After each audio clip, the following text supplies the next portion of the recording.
Setelah membayar ongkos, Romeo melompat turun dari angkot yang berhenti di persimpangan, tempat ia biasa turun. Sinar terik matahari saat siang menjelang sore itu mulai menyengati kulitnya. Batinnya mengeluhkan rasa panas, haus, dan ia harus berjalan kaki hampir sejauh 1 kilometer lagi untuk sampai di rumahnya. Ia mempercepat langkahnya, melewati jalan yang di kanan kirinya didominasi oleh areal kebun yang dipenuhi tumbuhan jagung dan singkong. Rumahnya memang berada di lokasi yang baru dibuka, sebuah kawasan yang cukup sepi namun tenang. Tapi ternyata banyak juga di antara warga di kawasan itu yang berasal dari golongan masyarakat menengah ke atas, ditandai dengan banyaknya berdiri bangunan-bangunan megah, dan terkesan mewah di kawasan itu, menggambarkan kemapanan dan kondisi ekonomi pemiliknya. Mereka termasuk sekelompok orang-orang berduit yang ingin mengasingkan diri untuk mencari ketenangan, jauh dari hiruk-pikuk dan semerautnya kehidupan di kota. Separuh jalan lagi, pikir Romeo saat melewati sebuah jembatan kecil, dan sekitar 50 meter ke depan akan ada jalan berbelok ke kiri, yang langsung menuju ke kompleks perumahan tempat tinggalnya. Ia semakin bersemangat melangkahkan kakinya untuk menyelesaikan setengah kilometer jalur sisa. Sudah terbayang di benaknya, sesampai di rumah ia akan langsung minum segelas air putih untuk menyegarkan tenggorokannya, yang terasa mengering hebat. Setelah itu, aku akan langsung merebahkan tubuh lelahku di atas ranjang berkasur tipis itu.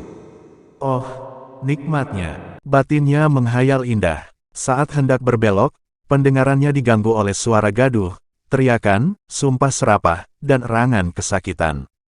Kepalanya refleks bergerak ke kanan, ke seberang jalan, tampak sebuah rumah kosong dalam kondisi rusak berat yang hampir-hampir ditutupi oleh semak belukar di sekelilingnya. Dari sana rupanya sumber kegaduhan itu berasal. Besarnya rasa ingin tahu, telah membuat hatinya berhasil memaksa kakinya untuk melangkah mendekati rumah itu. Memang, ada sedikit keraguan dan kekhawatiran memengaruhinya, tapi hasutan hatinya lebih kuat untuk terus memaksanya mendekati rumah itu. Romeo berjongkok di depan sebuah jendela kayu yang hampir lepas dari engselnya, jantungnya berdegup kencang, saat melihat seorang pria berkemeja ungu berdiri limbung di tengah ruangan. Wajahnya tampak babak belur dengan mata kiri membengkak, biru lebam, dan darah kental memenuhi bawah hidung hingga ke dagunya. Sedangkan kedua tangannya dipegangi oleh dua orang pria kekar bertampang bengis. Di depannya, seorang pria kurus, berkulit hitam legam dan berjaket kulit coklat kusam, tiada henti menyemburkan kata-kata kotor sambil melayangkan pukulan dan tendangan ke tubuhnya yang terus memperdengarkan lolongan kesakitan yang menyayat hati. Romeo menggeram di tempatnya. Hawa panas menjalarinya, tangannya terkepal erat menyusul munculnya desakan di batinnya, untuk melepaskan pria malang itu dari penderitaan, tapi ia masih menahan diri. Melawan seorang pria kurus itu, walaupun tangan kirinya menggenggam sebilah pisau, kurasa aku masih sanggup. Pikirnya, tapi melihat kedua pria kekar yang otot-ototnya tampak mengeras, dan menyembul dari baju kaos tanpa lengannya, membuat ia sedikit menimbang-nimbang kemampuannya, mampu atau tidak ia menolong pria teraniaya itu. Tiba-tiba pria kurus itu melayangkan pandangan tajam ke arah jendela di mana Romeo sedang mengintip, seketika pemuda itu menarik kepalanya dari jendela. Apa orang itu melihatku? Cemas batinnya. Alhamdulillah, gumam Romeo ketika pria itu memindahkan pandangannya kembali kepada pria malang di depannya. Wajah pria kurus yang berhias gigi tonggos itu tampak masih diliputi kemarahan yang amat sangat. Sudah, lepaskan saja manusia tak berguna itu, serunya sambil membalikkan badan dan berjalan menuju kursi di sudut ruangan. Mendengar seruan bernada perintah itu, spontan kedua pria kekar itu melepaskan pegangannya pada pria malang yang barusan menjadi samsak hidup itu. Pria malang itu langsung terkulai di lantai dengan kondisi tubuh seperti tak punya tulang, lemas tak berdaya. Setelah duduk sejenak, pria kurus tonggos bangkit dari kursi, mendekat lagi, lalu berjongkok di sebelah pria malang itu. Kali ini pisau yang telah berpindah ke tangan kanannya, diacung-acungkannya di depan wajah pria malang itu. Pria kurus tonggos itu menggeram. Giginya bergemeretak. Nafasnya turun naik seperti tak sabar mengikuti alur pernafasan yang tenang. Sepertinya kemarahan pria kurus tonggos itu belum surut sedikit pun, walaupun sudah membuat pria malang di hadapannya terkapar dengan tubuh babak belur. Ia kembali menyalak buas sambil menoyor kepala pria itu. Bosku sudah terlalu sabar memberimu tenggang waktu, sekaligus juga kehilangan akal bagaimana cara menagih kembali uangnya yang kau pinjam dan sudah kau habiskan tanpa sisa. Pria berkemeja ungu yang babak belur itu diam saja, atau tepatnya orang itu dalam keadaan setengah sadar, jadi percuma saja si kurus tonggos menceramahinya, karena ia tak akan meresponnya sama sekali. Si kurus tonggos berkata lagi, rumahmu dan isinya yang sudah kami sita itu, masih belum bisa melunasi utangmu itu, manusia super bodoh, bego, idiot. Bahkan setengahnya saja belum cukup. Pria kurus tonggos itu diam sejenak. Kali ini gagang pisau di tangan kanannya yang beraksi mematuk jidat pria malang itu. Kau tahu tidak, selama ini aku yang jadi bulan-bulanan kemarahan bos karena selalu gagal menagih utangmu itu. Aku putus asa. Bos juga sudah putus asa. Kau tak akan mampu melunasi utangmu itu.